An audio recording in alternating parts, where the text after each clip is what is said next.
విశ్రాంతి దినమున చేయకూడనది నీ శిష్యులు చేయుచున్నారని ఆయనతో చెప్పాను. సో వాళ్ళు ఏమంటారో తెలుసా, నీ శిష్యులు విశ్రాంతి దినమున చేయకూడదు చేస్తూ ఉన్నారు. ఏంటి అనంటే, వారు విశ్రాంతి దినమున పంట చేలో పడినటువంటి ఏముంది అక్కడ, వెన్నులు త్రుంచి, వెన్నులు అంటే ఏమంటాం మనము, ఇప్పుడు జొన్నలు తర్వాత సజ్జలు ఉంటాయి కదా, కంకులు అని ఏమంటాం కదా మనం. సో అవన్నమాట, అవి తించుకొని తింటుంటే వీళ్ళు ఏమంటున్నారు అని అంటే, విశ్రాంతి దినమున వారు ఆ పని చేయకూడదు కదా, వారు చేస్తూ ఉంటే నువ్వు కనీసం ఒక్క మారు కూడా గద్దించవా అని చెప్పేసి యేసు ప్రభుని అడుగుతూ ఉన్నారు. అయితే గమనించండి, ఇందులో ఉన్నటువంటి పరిశీలు కావచ్చు, లేకపోతే ఆనాడు పెద్దలు ఒక సిస్టమ్ పెట్టారు. ఏంటి ఆ సిస్టమ్ అని అంటే, విశ్రాంతి దినమున ఏ పని కూడా చెయ్యకూడదు. ప్రధానంగా ఏ పనులు అంటే, ఎత్తకూడదు, నూర్చకూడదు, ఆ తర్వాత కూర్చుకోకూడదు అని చెప్పేసి ఒక 3 విషయాలను వారు ప్రధానంగా చెప్తారు. అనగా పంట కోసిన తర్వాత వాటిని ఎత్తి కుప్పగా వేయకూడదు, కుప్పగా వేసిన ధాన్యాన్ని నూర్చకూడదు. అనగా నూర్చడం అంటే గింజలు సపరేట్ చేయడం.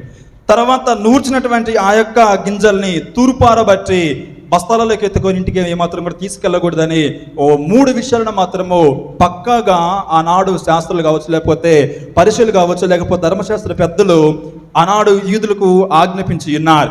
అయితే వీళ్ళు ఏం చేస్తారు అని అంటే, ఆ వెన్నులు తుడుచుకొని ఏం చేస్తున్నారు అని అంటే, చేతులకు ఇట్లా నలుపుకొని మరి అందులో ఉన్న పొట్టు మొత్తాన్ని ఊపి గాలికి ఎగరగొట్టి అందులో ఉన్నటువంటి జొన్నలు కావచ్చు, లేకపోతే ఏమైతే ఉంటాయో విత్తనాలు, అవి నోట్లో వేసుకొని తింటూ ఉన్నారు.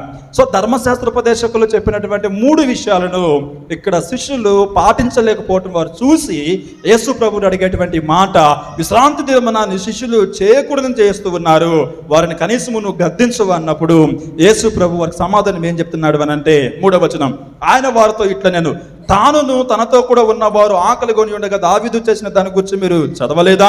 అతడు దేవుని మందిరములో ప్రవేశించి యాజకులే తప్ప తానైనను తనతో కూడా ఉన్నవారైనను తినకూడని సమూహపు రొట్టెలు తినెను, మరియు యాజకులు విశ్రాంతి దినమున దేవాలయంలో విశ్రాంతి దినమున ఉల్లంఘించి నిర్దోషులై ఉన్నారని మీరు ధర్మశాస్త్రమందు చదవలేదా? ఇక్కడ యేసు ప్రభు వారికి ఏమని చెప్తున్నాడు అని అంటే, దావీదు చేసినటువంటి ఒక సంఘటన గురించి బయలుపరుస్తూ ఉన్నాడు. ఏంటి అని అంటే, దావీదు ఆకలి కొన్నప్పుడు, తన పనివారు ఆకలి కొన్నప్పుడు యాజకులు తప్ప మరెవ్వరు కూడా తినకూడనటువంటి రొట్టెలు దేవుని యొక్క సన్నిధిలో ఉంటే, మరి దావీదు తిన్నాడు, తన పనివారు తిన్నాడు, దేవుడి వారు ఏమన్నా శిక్షించాడా? లేకపోతే వారిని ఏమంటారు నాశనం చేశాడా? చేయలేదు కదా. మరి ఇంత చిన్న పనికి మీరెందుకు పెద్ద తప్పులాగా భూతత్వంలో పెట్టి చూస్తున్నారని చెప్పేసి పరిశీలకు దేవుడు ఇస్తున్నటువంటి సమాధానం గమనించండి. ఇది 1 సమూయేలు గ్రంథము 21వ అధ్యాయము 1 నుంచి 6 వాక్యాలు మీరు చదువుకున్నట్లయితే మీకు అర్థమవుతూ ఉంటుంది. సో ఇక్కడ యేసు ప్రభు చెప్పేటువంటి మాట చూడండి, 7వ వచనం, మరియు కనికరమునే కోరుచున్నాను గాని బలిని నేను కోరను అను వాక్య భాగం మీకు తెలిసి ఉంటే నిర్దోషులను దోషులని తీర్పు తీర్చక పోదురు. అనగా యేసు ప్రభు ఏమని గుర్తు చేస్తున్నాడు అని అంటే, నేను కనికరమునే కోరుచున్నా కానీ బలిని కోరడం లేదు. దేవునికి స్తోత్రం కలుగును గాక, హల్లెలూయా. అంటే యేసు ప్రభు చెప్పేటువంటి మాట ఏంటి అని అంటే, విశ్రాంతి దినమున ఆకలేసినప్పుడు తినడం తప్పు కాదు, విశ్రాంతి దినమున ఆకలితో ఒక మనిషి చనిపోతే తప్పు, కానీ విశ్రాంతి దినమున ఆకలి వేస్తున్నప్పుడు ప్రాణరక్షణ కొరకు తినడం ఎంత మాత్రం కూడా అది పాపము కాదని వారికి తెలియజేస్తూ ఉన్నారు. దేవునికి స్తోత్రం కలుగును గాక. వారి యొక్క ఆజ్ఞలు, ఉద్దేశాలు, కట్టడలు ఎలాగుండాలంటే, మనిషి చనిపోయినా పర్వాలేదు కానీ ఆ ఆజ్ఞల నుంచి తప్పిపోకూడదు.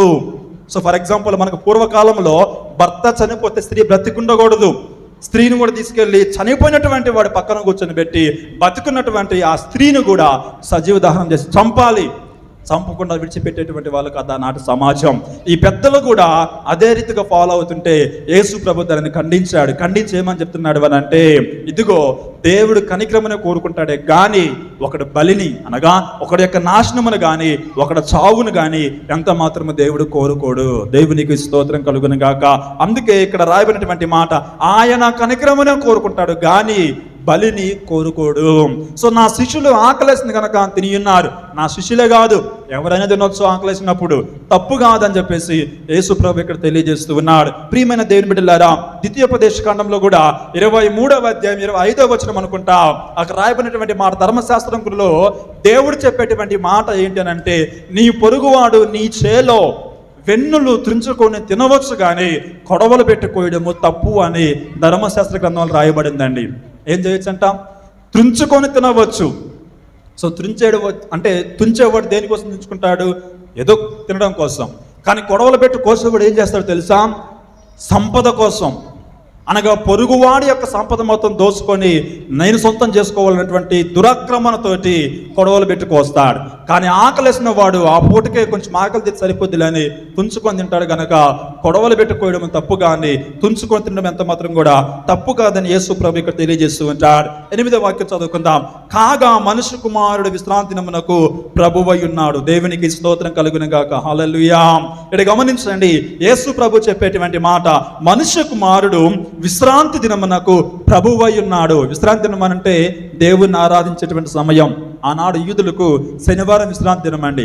సో ఆ దినాన వాళ్ళు ఏ పని కూడా చేయకూడదు. ఇక్కడ యేసు ప్రభు చెప్పేటువంటి మాట, మీ యొక్క విశ్రాంతి దినానికి నేను ప్రభువై ఉన్నాను. దేవునికి స్తోత్రం కలుగును గాక. అనగా నేనేరా బాబు దేవుణ్ణి అని యేసు ప్రభు వారికి అక్కడ తెలియజేస్తున్నటువంటి విషయాన్ని మనం జ్ఞాపకం ఉంచుకోవాలి. ఇక మొత్తం ఇక్కడ 9వ వచనం మనం చదువుకుంటే, ఆయన అక్కడ నుండి వెళ్ళి వారి సమాజ మందులో ప్రవేశించినప్పుడు ఇదిగో ఊచ చేయగలవాడు ఒకడు కనబడెను. వారు ఆయన మీద నేరము మోపబడునని, విశ్రాంతి దినమున స్వస్థపరచుట న్యాయమా అని ఆయనను అడిగిరి. సో ఇక్కడ